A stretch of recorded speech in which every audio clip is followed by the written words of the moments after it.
पाई को डिफाइन किया गया है सर्कमफ्रेंस अपॉन डायमीटर, यानी कि सर्कमफ्रेंस किसी भी सर्कल का और उसका डायमीटर, उनके रेशियो को पाई बोलते हैं। आइए आपको समझाते हैं कि पाई क्या है।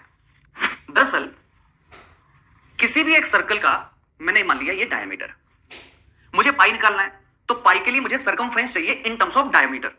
तो मैंने क्या काम किया, मैंने इस डायमीटर को उठाया और उसको बेंड किया और सर्कल के ऊपर ऐसे ऐसे ऐसे ऐसे रख दिया यहां तक, तो यहां तक डायमीटर नंबर 1 कवर कर ले गया। अब मैंने बिल्कुल आगे से लगाया, फिर से वही डायमीटर की लेंथ का वायर मैंने ऐसे बेंड किया, सर्कल के ऊपर रख दिया, यानी कि डायमीटर नंबर 2 आ गया।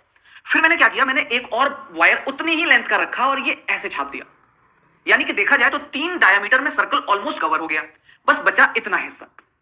अब यही काम मैंने एक छोटे से सर्कल पर किया, तो फिर से समझ आया कि उसी की डायमीटर की लेंथ का मैंने फिर से एक आर्क बनाया, 1 फिर 2 और फिर 3, यानी कि डायमीटर 3 बार में पूरा खत्म होने के बाद फिर छोटा सा टुकड़ा बचा। यही काम मैंने और छोटे सर्कल में किया, तो वही सेम कहानी वापस से रिपीट हो गई।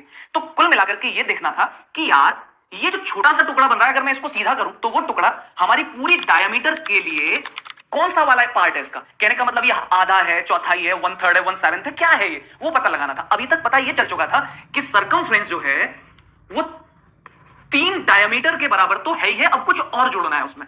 तो भाई क्या किया हमारे मैथ्स के पूर्वजों ने, इसके पहले 7 पार्ट्स किए और अब इस पार्ट को रखा, और रख करके जैसे ही इसके बीच में रखना चाहा तो महसूस किया कि नहीं नहीं यार ये 7वें पार्ट से थोड़ा सा कम है।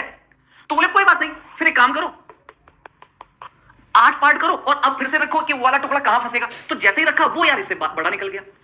तो मैथ्स के पूर्वजों को यह समझ आया कि 7वें पार्ट से ये जितना कम है, 8वें वाले पार्ट से ये थोड़ा ज्यादा आगे निकल गया। तो उनको लगा कि एक्यूरेसी के लिए हम ये कह सकते हैं कि सर्कमफ्रेंस जो है वो 3 डायमीटर प्लस डायमीटर का 7th पार्ट इतना डायमीटर के ऑलमोस्ट बराबर है। एग्जैक्ट बराबर नहीं है, हल्का सा छोटा ही है।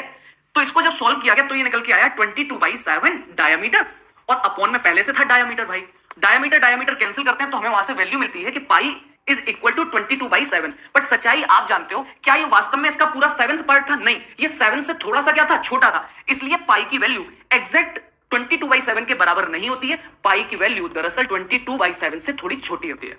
इसीलिए कुछ एक जगह कंपटीशन में ये पूछा भी जाता है कि पाई माइनस 22/7 क्या होगा, तो कुछ बच्चे कहते हैं कि आंसर 0 होगा, जो कि गलत है, क्योंकि पाई की वैल्यू 22/7 के एग्जैक्ट बराबर नहीं है। पाई की वैल्यू 22/7 से थोड़ी छोटी है, तो आंसर निगेटिव होगा, ना कि 0।